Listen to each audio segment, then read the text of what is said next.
Namaskar students. Hope you are hale and hearty, taking care of your health and your studies. My name is Jyotsna and I am from Education Department, Chandigarh. You know, when we talk about history, it's all about kings and their kingdoms. We as Indians belong to a country with the most diverse culture to its sleeves. It gives us immense pride to be a part of the culture which stands for unity in diversity. But have you ever thought how this diversity came to our culture?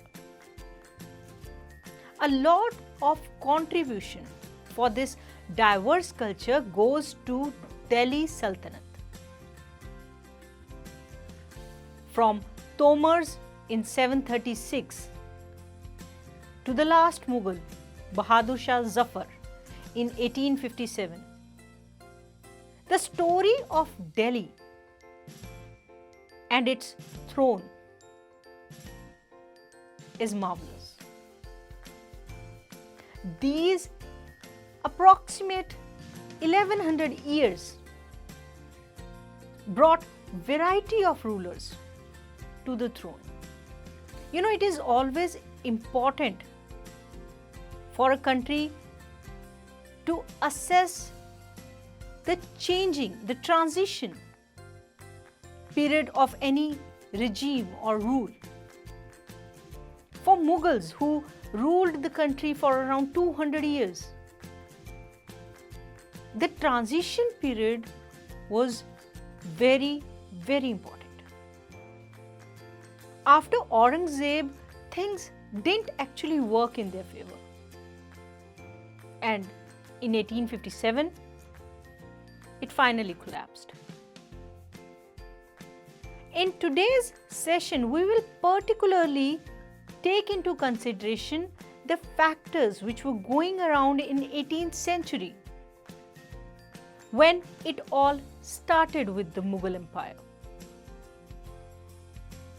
With the fast-paced development, with the fast-paced changes, the Indian history was undergoing a very serious transformation that we will learn in a short while. The 18th century political formations in India were very dramatic.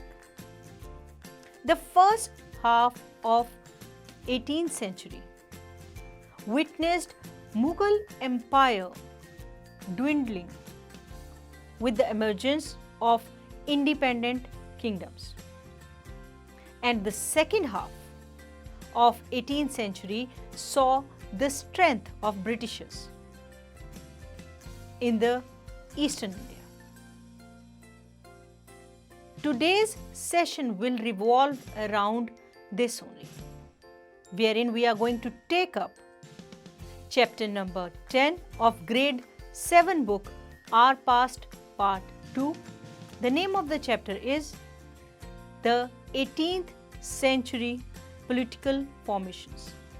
As this session will focus on how Mughal Empire dwindled. Prior to that, let's get to know the journey of Mughal Empire. Before starting with how the Mughal Empire dwindled, let's take a quick look as how the Mughal Empire reigned for 200 years. It all started with Babur, who was founder of Mughal Empire. He was related to Timur from his father's side and Chinggis Khan to his mother's side. His original name was Zahiruddin Muhammad. He defeated Ibrahim Lodi in the first battle of Panipat in 1526 and established Mughal rule in India. He defeated Rana Sanga of Mewar in battle of Khanwa in 1527 near Agra. He then assumed the title of Ghazi.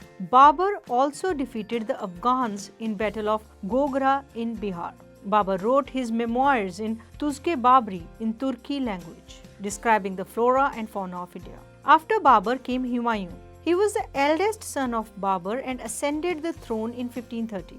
He fought 2 battles against Sher Shah and Afghan leader of Chausa and Kannauj, where he was completely defeated. Humayun then escaped to Iran for next 15 years. Humayun invaded India again in 1555. Humayun conquered his lost empire back from Afghans, but he died in 6 months after falling from stairs of his library. After Humayun came the greatest of all of Mughal Empire, Akbar. Akbar is considered greatest monarchs of India. The Afghans marched on Delhi soon after he assumed throne under Hemu. In Second Battle of Panipat, Hemu was defeated and Mughals won. For initial 5 years, Bairam Khan consolidated the empire for him. The Rajput policy of Akbar is lauded by many historians. He married the daughter of Raja Bharmal, thus maintaining friendly relations with them. Though the Ranas of Mewar remained defiant to Muslim rule, Rana Pratap was defeated by the Mughal army in 1576. Akbar proclaimed his own religion, Deen-e-Ilahi, against the bigotry of orthodox ulemas. However, the new religion did not become popular. He allowed his Hindu wives to worship their own gods. He ordered the construction of Ibadat Khana, house of worship, at his capital Fatehpur Sikri. He invited many scholars of all religions for consultations. After Akbar came Jahangir. His name was Salim. Jahangir's rule was full of rebellions. He is known for his strict administration. Captain William Hawkins of East India Company came to Jahangir's court. Sir Thomas Roe, a representative of King James I of England, also came to his court seeking permission to establish trading port at Surat. He was granted permission after initial resistance. After Jahangir came Shah Jahan. He faced revolts in Bundelkhand after usurping the throne. After 3 years of his assassination, his beloved wife died in 1631. Shah Jahan is known for building the Taj Mahal in memory of his wife Mumtaz Mahal at Agra. He promoted art and culture during his reign. The Red Fort, Jama Masjid at Delhi were built under his rule. Now came Aurangzeb. He assumed the title of Alamgir. In first 10 years to his rule, he led many military campaigns. The Jats and the Satnamis, along with Sikhs, revolted during this reign. These revolts were a result of his harsh religious policy. He had reintroduced jizya and pilgrim tax. He defeated the Shia sultans of Bijapur, Golconda, eliminating the Qutb Shahi dynasty. This removed the barriers between the Marathas and the Mughals, and confrontations began. His Deccan policy ruined the treasury of the Mughal Empire. After Aurangzeb, the Mughal Empire began to decline rapidly. So, let's take up the crisis of the empire and the later Mughals. The Mughal Empire started facing a variety of crises towards the closing years of 17th century, caused by a number of factors. Emperor Aurangzeb depleted the military and financial resources of his empire by fighting a long war in Deccan. Under his successors, the efficiency of the imperial administration broke down. Nobles appointed as governors often controlled the offices of revenue and military administration, commonly known as Diwani and Fauzdari. So, peasant and Zamindari rebellions in many parts of the northern and western India added to these problems. These revolts were caused by the pressures of the mounting taxes. Mughal authority had been challenged by rebellious groups in the past as well. The Mughal emperor, after Aurangzeb, were unable to arrest the gradual shifting of political and economic authority into the hands of provincial governors, local chieftains, and other groups. Nadir Shah sacked and plundered the city of Delhi in 1739 and took away immense amount of wealth. The invasion was followed by a series of plundering raids by the Afghan rulers Ahmad Shah Abdali, who invaded North India 5 times between 1748 and 1761. Mughal Empire was further weakened by competition among different groups of nobles. They were divided into 2 major groups, the Iranis and Turanis were the nobles of Turkish descent. Now let's talk about the emergence of new states. Through the 18th century, the Mughal Empire gradually fragmented into a number of independent regional states. The states can be divided into 3 overlapping groups. First and foremost, states that were old Mughal provinces like Awadh, Bengal, and Hyderabad. Although extremely powerful and quite independent, the rulers of these states did not break their formal ties with the Mughal emperor. Next in the list were states that had enjoyed considerable independence under the Mughals as Watan Jagirs. These included several Rajput principalities. The last group included states under the control of Marathas, Sikhs, and others like the Jats. These were of different sizes and had seized their independence from Mughals after a long drawn armed struggle. Let's take up the old Mughal provinces first. Three states stand out very prominently. These were Awadh, Bengal, and Hyderabad, founded by members of high Mughal nobility who had been governors of large provinces. Saadat Khan in Awadh, Murshid Quli Khan in Bengal, and Asaf Jah in Hyderabad. All three had occupied high mansabdari positions and enjoyed the trust and confidence of the emperors. Both Asaf Jah and Murshid Quli Khan held a Zat rank of 7,000 each, while Saadat Khan's Zat was 6,000. Talking about Hyderabad, Nizamul Mulk Asaf Jah was the founder of Hyderabad state from 1724 to 1748. Initially, he was entrusted with the governorship of Awadh, but later took charge of Deccan. During 1720 to 22, Asaf Jah had already gained control over its political and financial administration. He gathered power in his hands and became the actual ruler of that region.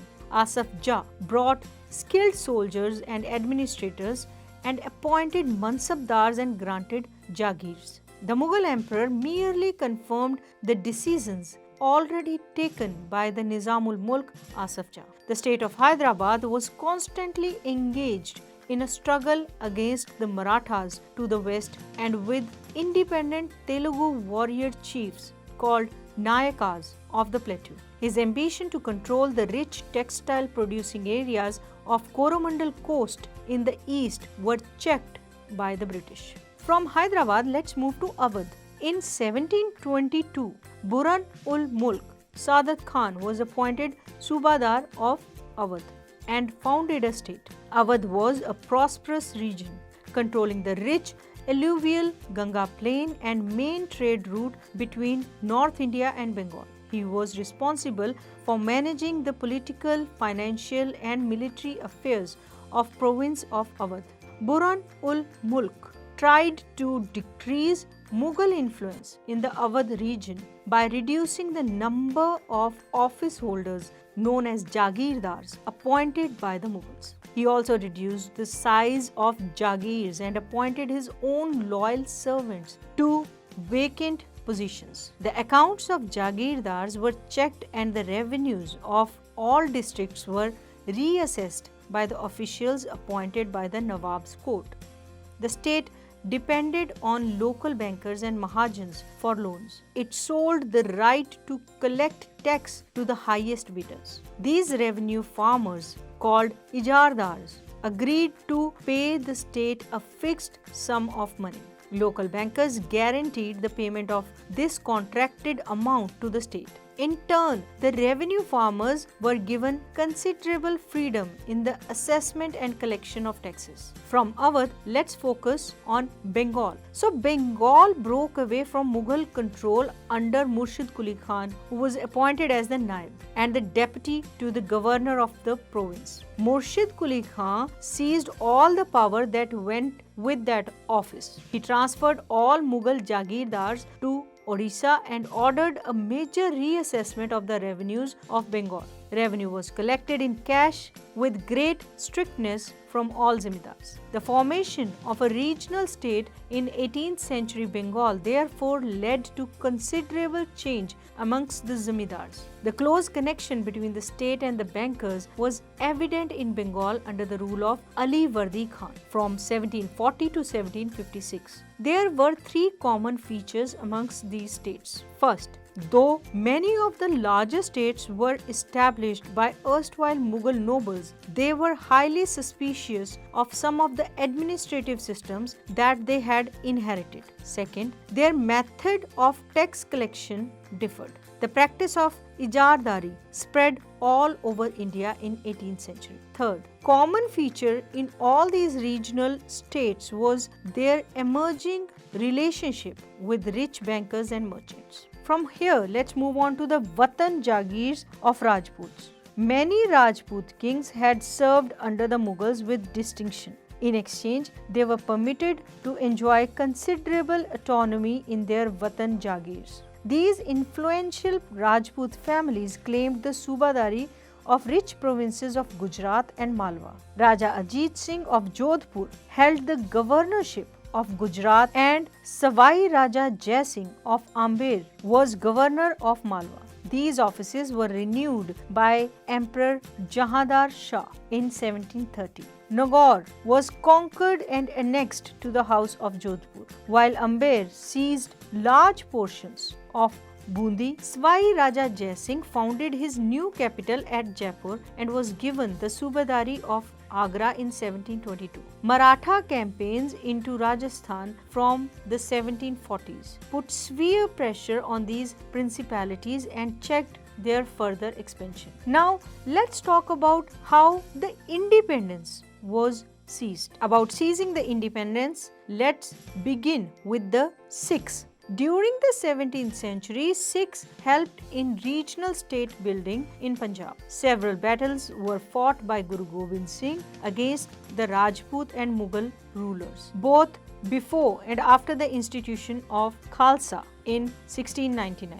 After his death in 1708, the Khalsa rose in revolt against the Mughal authority. In the 18th century, the Sikhs organized themselves into a number of bands called Jathas and later on Missals. Their combined forces were known as the Grand Army, Dal Khalsa. A system called Rakhi was introduced, offering protection to cultivators on the payment of a tax of 20% of the produce. Guru Gobind Singh inspired the Khalsa with the belief that their destiny was to rule. Raj Karega Khalsa. The Khalsa declared their sovereign rule by striking their own coin again in 1765. The Sikh territories in the late 18th century extended from Indus to the Jamuna, but they were divided under different rulers. One of them, Maharaja Ranjit Singh, reunited these groups and established his capital at Lahore